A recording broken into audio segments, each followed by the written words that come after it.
மலரெடுத்து அண்ணாவிய தாவணகி அன்பான அருமையோட வந்துட்டா மக்களை போல சவ மன்னிக்க வேணும் பொறுத்து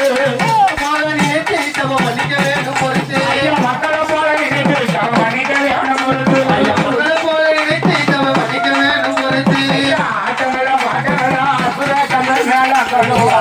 பாட்டங்களும் அற்புத தமிழ் மேளங்களும் ஆட்டங்களும் பாடங்களும் அற்புத தமிழ் மேளங்களும்